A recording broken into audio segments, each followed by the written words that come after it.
The views and opinions expressed on My Story Living with Lupus podcast represents each person's individual experience. By listening to this podcast or reading our blog, you agree not to use this podcast or blog as medical advice to treat any medical condition in either yourself or others. As always, consult your own physician for any medical issues that you may be having.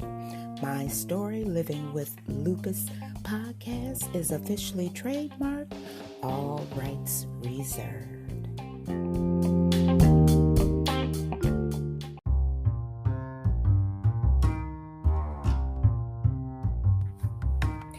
Thank you for joining me for another episode of My Story Living with Lupus podcast. I'm your host, Susan Hendricks, and I'm so glad that you could join me on this last Sunday of February. That's right, February the 27th, 2022. Today, I'll be discussing the experimental treatment which offers new hope against lupus. Also, we'll have some more lupus news for you. And also, we know that Monday, February the 28th, by the time most of you listen to this, I will be having my biopsy performed. And we'll talk a little bit more about that. So, you know what I want you to do. That's right. Get ready to grab your cup of coffee, your cup of tea. And to my listeners late at night, you know that I appreciate you. So get ready to grab your favorite glass of wine and join us right here on My Story Living with Lupus podcast.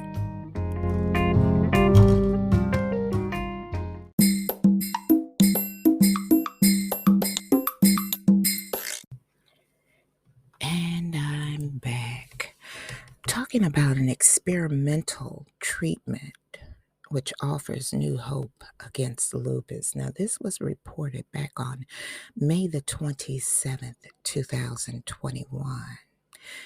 And it states an experimental antibody therapy may help ease skin symptoms from the autoimmune disease lupus. During a small preliminary trial,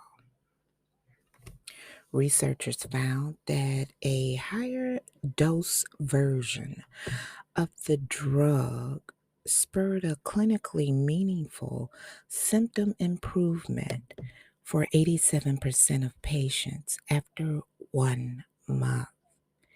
But they also stressed that the findings were based on a small phase 1 trial, a type of study designed primarily to gauge the treatment's safety.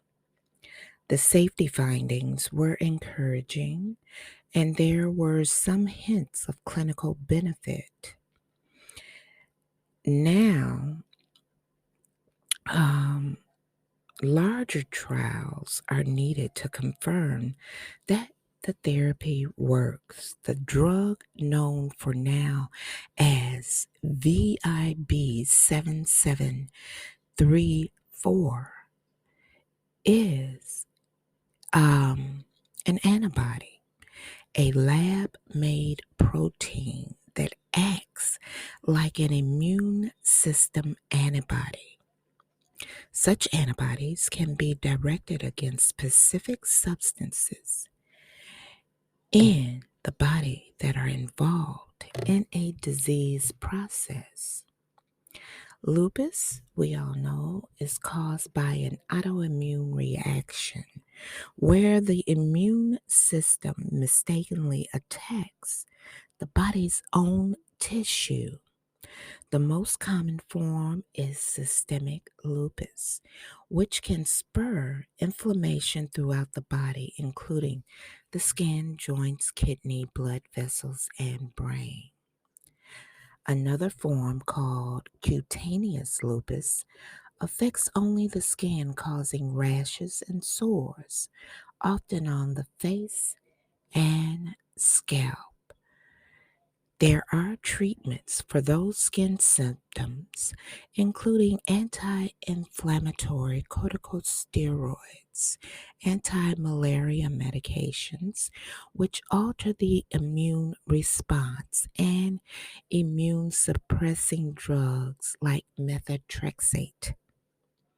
But those treatments can have significant side effects and they don't always work. There's a large unmet need. In the United States alone, about 1.5 million people have lupus. One antibody is approved for systemic lupus called Benlysta. It blocks an immune system protein involved in creating autoantibodies. The new antibody works in a different way. It depletes immune system cells. Those cells normally fight infection by releasing inflammatory chemicals, including type 1 interferons. But uncontrolled activity in the cells pumping out too much interferon is thought to contribute to autoimmune diseases. For the phase 1 trial, 31 patients with at least one of several autoimmune conditions, including systemic and cutaneous lupus. They were randomly assigned to receive injections of either the antibody at various doses or placebo. The injections were given every 4 weeks for a total of 3. After 1 month, the group of the highest antibody dose showed the biggest benefit. 7 of 8, that's 87.5%, had a clinically meaningful reduction in skin symptoms, and compared to about 37% of patients on a lower dose and 28% on a placebo. Stay with me. We'll be right back.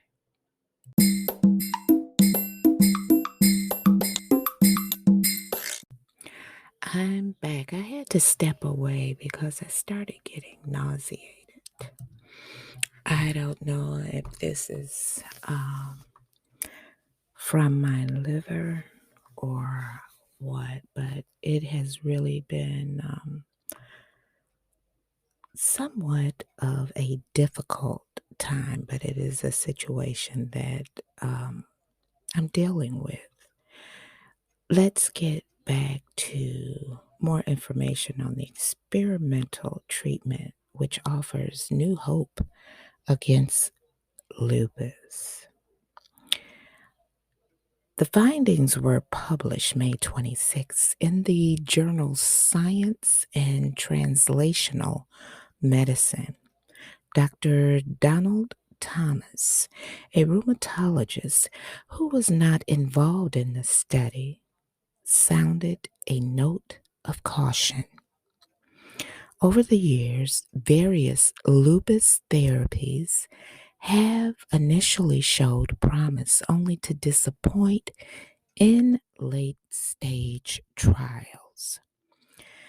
That said, these early results are encouraging, he noted.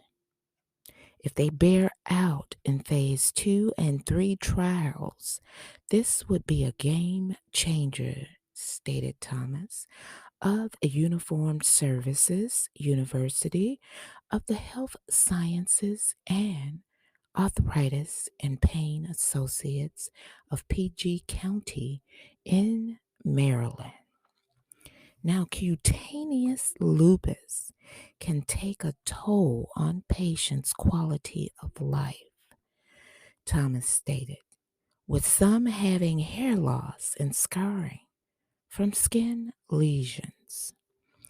Unlike therapies that take broad aim on the immune system, monoclonal antibodies target specific components of the immune response.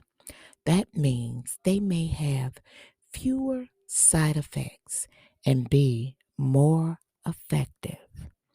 Thomas noted that side effects with Benlysta, the antibody approved for SLE, have been remarkably minimal overall. Now, when we look at something like this, and with a trial with so few patients, when it comes to Benlysta, if I'm not mistaken, and correct me if I'm wrong, but there has been trial studies that have taken place with people of color with this drug to treat lupus, and it has not been effective for some. So when the doctor states remarkably minimal side effects overall, for which patients, I'm asking, were these side effects remarkably minimal? Carnell stressed in this with this experimental drug that the experimental drug worked as intended, depleting cells and type 1 interferon activity in both the blood and patient skin lesions. The next step is a larger phase 2 trial, she added. The researchers also found that patients with high interferon activity to start were the ones whose symptoms improved with the antibody. So, one question for the future, Carnell stated, is whether measuring patients' interferon activity can help identify those most likely to benefit from the treatment. If doctors were able to do that, it would be an advance, according to Thomas. Right now, he stated lupus treatment often involves trial and error to figure out which therapy works. A frustrating fact for patients living with this illness is also a frustrating fact for us. And I wonder if these researchers and physicians really realize how frustrating it is for those of us living with this illness. And as I stated before in previous episodes, I refuse to say the word when I'm talking about this disease. That's why I say it's an illness. A disease to me is something that you can catch from someone else. With this illness, you can't catch it. It does not discriminate. And when we're doing trials such as this, we need a wide spectrum of patients to be tested. We need to go across the board because lupus is not a one size fits all illness. The If you would like to find out more information regarding this research, you can head on over to the Lupus Foundation of America, and they have more on lupus treatment options. Now, as for me, we all know that I'm headed to the hospital in the morning for my biopsy. The biopsy will take place at 7:30 in the morning. It lasts for 1 hour. They inform me that I will not be totally out, but I have never been under any type of anesthesia for 1 hour. Okay. And then the recovery time for me is 2 to 3 hours. And after the blood work, they'll see if it's feasible for me to come back home or I stay in the hospital for a couple of days. I was previously on another podcast, which it has not aired yet, and I will tell you more about that when they give me the okay to air it, to talk about it. I'm sorry. As I explained to the podcast hosts, my experience of dealing with this illness. Nothing surprises me when it comes to when I go into a physician's office and they add a new diagnosis. While they're talking to me, I'm rebuking everything that comes out of their mouth, and it is important to me that I stay positive while dealing with this illness. I have been blessed in so many years not to be going back and forth into the hospital on an inpatient visit. But I know so many who stay in the hospital for weeks and yes, even months dealing with this illness. But we continue to fight, and I will continue to fight. I see my pulmonologist on Thursday, and he said, the lymphoma, and he started naming everything off. I said, yes. He said, you have to promise me you'll continue to fight. And I said, that is a fact. I said, I have gone this long fighting. I don't think I'm going to stop because the word quit is not in my vocabulary. It's not how I came up. I fight. I get knocked down by this illness. I get back up. I fight again. I get knocked back down, and I get back up. I will remain fighting. I ask you guys for your prayers for me tomorrow. And I had to get an episode out to you and just let you know that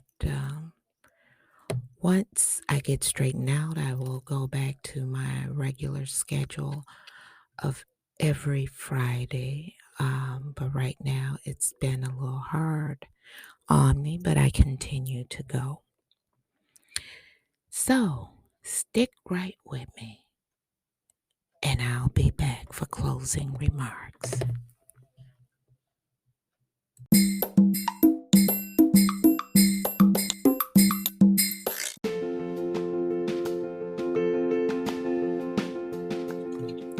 Well, it's that time for me.